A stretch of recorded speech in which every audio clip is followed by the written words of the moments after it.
Good morning, everyone. As you know, my name is Sumaya Khan, and I am the Outreach Coordinator with Minaret Foundation, where our focus is multi-faith and civic engagement for the Muslim community. We are here today for another edition of our Faith 101 series, and we're with Reverend Jeff McDonald from St. Paul's United Methodist Church here in Houston. Thank you so much for joining me. Can you tell me a little bit about yourself and about your church? Sure. I grew up here in Houston, graduated from high school in Houston before going away to college, and went away to college in Louisiana at Centenary College. It's a Methodist school in Shreveport, Louisiana. And then after graduating from there, I did youth work for a while in different places in Lake Jackson, Texas, and then up in Lufkin in East Texas. And then moved back to the Houston area and served in Sugar Land, Texas at Christ United Methodist Church. And while I was there, I moved from being a youth director to a pastor, and I was associate pastor there for 10 years, and then decided I kind of wanted my own church. And so my family, we moved to Trinity, Texas, which is near Huntsville. We were there for a couple of years, and then to Chandler, Texas, outside of Tyler, and then to Nacogdoches, Texas, where Stephen F. Austin State University is up in East Texas. And then just about a year ago, a little over a year ago, we moved back here to the Houston area, and I became the senior pastor at St. Paul's United Methodist Church, which is in the Museum District here in Houston, and pretty excited to be here. It's been an interesting first year on the job, though, so as you can imagine. Yeah. That is crazy. I wanted to ask you, you went from being a youth director to a pastor. So is there like a certification that you need for that? Or is it just like, how does that process usually work?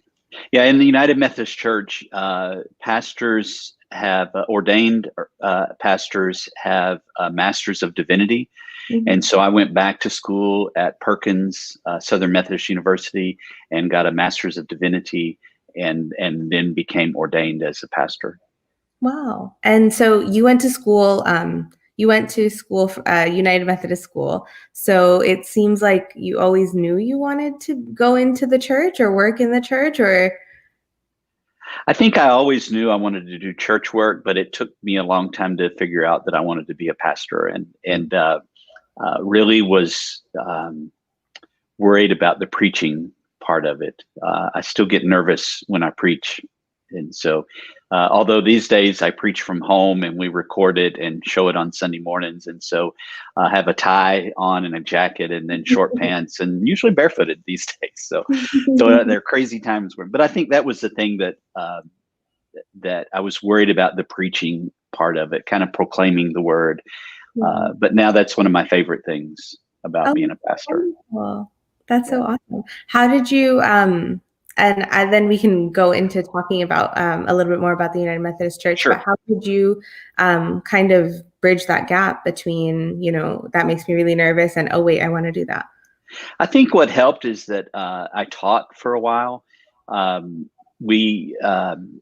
really love history, and I ended up getting a master's degree in history too. And so while I was working as a youth director, I was teaching part-time in a community college. And I think teaching and preparing those lessons kind of helped me to get to a place of research and delivering sermons as well. Oh, yeah. That's amazing. That's amazing. Thank you so much for sharing. Okay, so from my understanding, the Methodist Church goes all the way back to the Great Awakening in the United States. So is that correct? And then just share with us. Sure. I'll give you the short, quick history of the Methodist Church. The Methodist Church really began as a movement with John Wesley. John Wesley was the founder, he and his brother Charles Wesley, and they were Anglican priests, or the Church of England. And back in the 1740s, John Wesley came here to America and did a little bit of time in Georgia. Georgia was a colony, a British colony, and he spent a little bit of time there, but it didn't go too well for him. So he ended up back in England, and he and his brother began what they called the Holy Club at Oxford. And they really felt like the church ought to be doing more to help people and reach out to people. And so the Methodist Church really began as that movement of Charles and John Wesley trying to do more than the Church of England was doing in terms of caring for people. And so when the Revolution came in America in 1776, the colonists who were here didn't want anything to do with anything from England, and so those ministers from the Church of England were kicked out of America, and so John Wesley helped in the United States to kind of start a new denomination here, and so he set up the outline for a new church that was a lot like the Church of England, except that it did not pledge allegiance to the king like they would have back in England. Right. And so if you look at Methodism, it developed in a lot of the same ways that the United States developed in our polity and the way the church is set up, the big church of the United Methodist Church. We have what's called a judicial council that decides kind of law issues for the church, not law like civil law, but law of church law.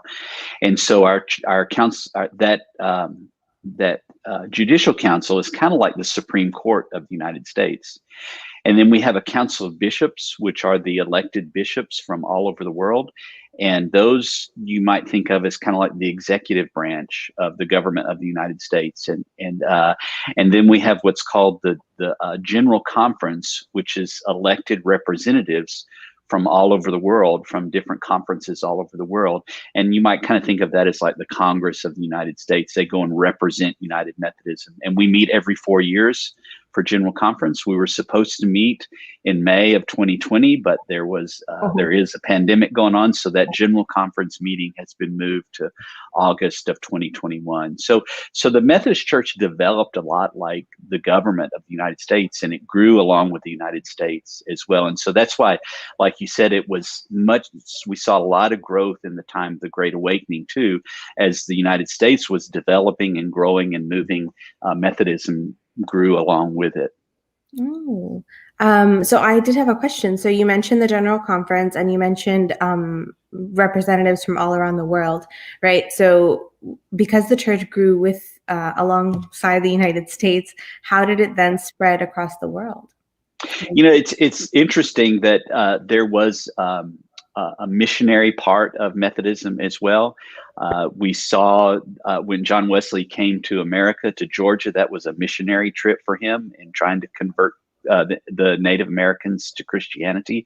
And so that's always been a part of who Methodists are. And so as it grew in the United States, people had interest in other parts of the world as well. And so there were mission movements in other places. And the church is really growing in Southeast Asia. In Africa, we see a lot of growth. And for example, the bishop of the Texas Annual Conference, Bishop Scott Jones, is also the bishop of the Laos and Thailand conferences over in Southeast Asia. And so we have close ties with them and trying to help the church grow there. And we have pastors here who are doing training for their pastors as that group grows. And so it's always been a part of Methodism to try to share that grace and good news. Oh, wow. Okay.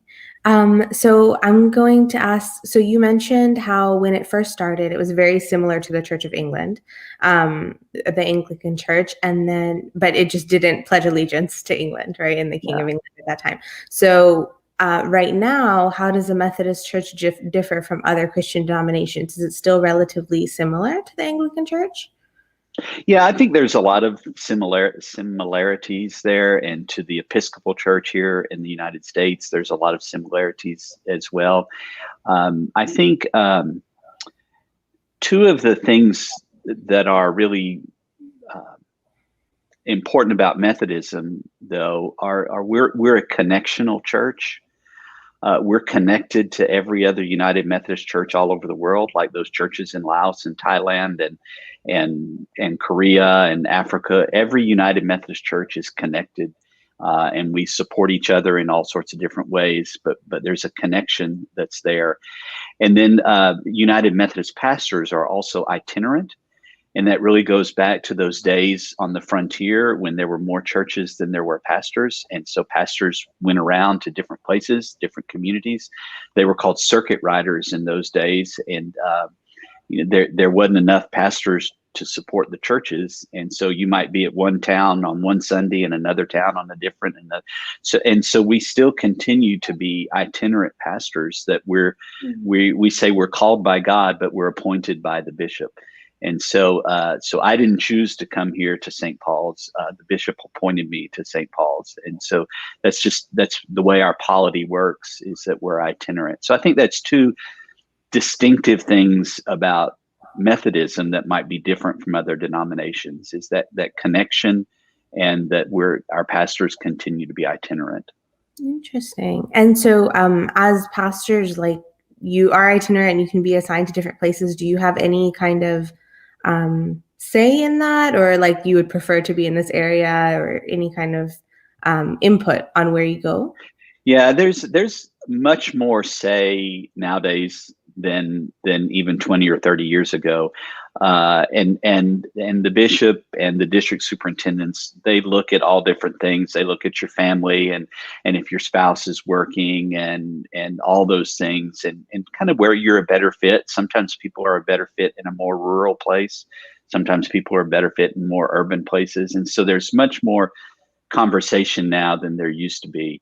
A couple generations ago, pastors would talk about going to annual conference every year.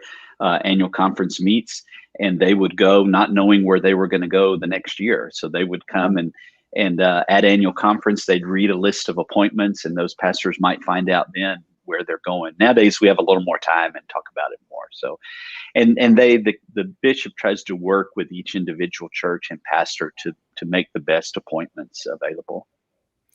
And I think you mentioned this before, but is it one bishop that is like over the whole big church of the United Methodist Church? No, there's bishops all over the world. Okay. And the Texas, it's a little bit confusing because we call this the Texas Annual Conference, but there's actually 5 conferences in Texas. Oh. There's a North Texas Conference, there's a Rio Texas Conference, there's a Central Texas Conference. And so, but if you grew up in Texas and remember your Texas history, this eastern part of Texas was the first part that was settled by Anglos, and it was the first part that was settled by that Methodist pastors were coming here and setting up churches. So if you think about roughly Texarkana down to kind of Wharton and everything east of I-45, that's what's called the Texas Conference. And Bishop Scott Jones is our bishop. There's a Louisiana conference. Bishop Cynthia Harvey's the bishop there. There's a North Texas conference, like I said, and Rio, Texas. And so there's more than one conference. So interesting. And then all of those bishops are also in touch with each other. Yeah, they make up what we call the Council of Bishops. That's amazing.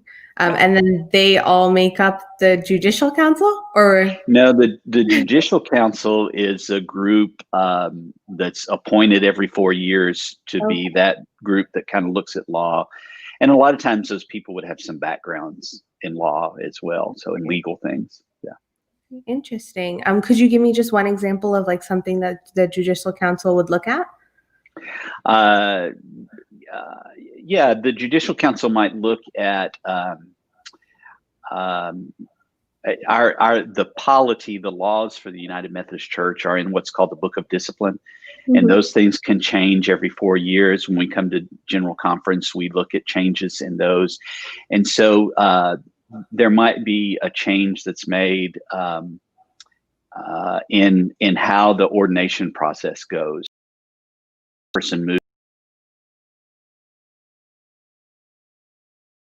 being an ordained pastor, and somebody might say, well, I don't agree with that part of this ruling, and so I want the Judicial Council to look at it, and they'll study it and say, well, no, this is how we interpret it. So it's a lot like the Supreme Court of the United States. You know, if I might not agree with this law, so we'll fight it all the way to the Supreme Court and let them interpret what they think it should be. All right. So I recently was talking to a friend of mine, and she was Methodist, and she mentioned that in passing that United Methodist was one type of Methodist church. And so then I thought I would ask you today, can you tell me a little bit more about that? Like how many Methodist church types are there? And then a little bit more specifically about United Methodist, what makes it different? Sure. Yeah. There's a lot of denominations that grow out of the Wesleyan tradition, from John Wesley and Charles Wesley, and so United Methodist is one of those traditions, one of those denominations. The Salvation Army Church, the Assemblies of God Church. There's African Methodist, AME churches here in the United States, Christian Methodist Episcopal CME churches here. There's Free Methodist. There's a lot of different Methodist groups.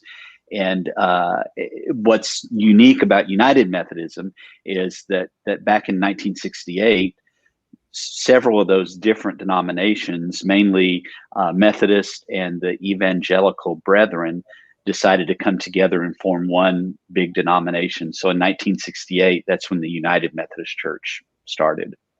But there were still other groups in the Methodist tradition that chose not to be a part of United Methodism. But their doctrine and their polity looks a lot like ours as well. Interesting. So it was was there an event or something that happened at that time that they thought, we should come together as a United Methodist? I think part of it was the times. 1968 was a tumultuous time in the United States, and there was a lot going on. And Methodists were on the forefront of civil rights, and felt like in uniting together, we could get more done. So I think that's one of the things about Methodism is that and you too in the Minaret Foundation as well, that when we come together, we can accomplish more. That when we gather and unite, there's more that we can do together than separate pieces. So that's amazing. That's amazing. And y'all's organization seems to be like amazing. Like you guys really have it down. So I'm going to just end with a more personal question. So what Sure. does being a United Methodist mean to you personally? Yeah. For me, we as United Methodists believe that the way that we get to heaven or salvation or whatever you want to call it is by God's grace. There's a scripture from Colossians where the Apostle Paul said, "For it is by grace that we have been saved, and it's not something that we have done, but it's God's gift to us." And that really strikes a chord with me to think about that my salvation was really a gift from God to me. And sometimes I do good and live up to the things that God wants me to be doing, but sometimes I kind of mess up and slack off and not be the person God wants me to be. But I know that even in those high times and those low times, that God continues to love me through that.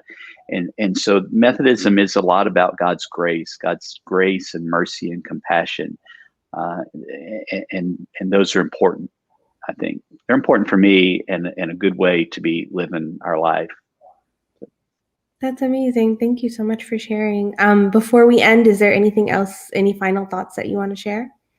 I thank you, and it was really an honor and privilege to be here today. We with our sixth graders, we have a class called Confirmation that is a teaching time for them about what it means to be a Christian and what it means to be a Methodist. And we always we take them on a trip to the Jewish temple, and we take them on a trip to the Islamic church as well. And so because we share one God. And so it's important to teach those things. And so this dialogue is great. So I was really glad that you contacted me to have this time together. I'm so glad. Thank you so much for joining us. And if this is your first time watching Faith 101, it's a series that we try to do weekly on Tuesdays at 11 a.m. with different clergy members from different denominations of different religions. So please join us again next week to learn more. And thank you so much. I'm going to go ahead and end the broadcast.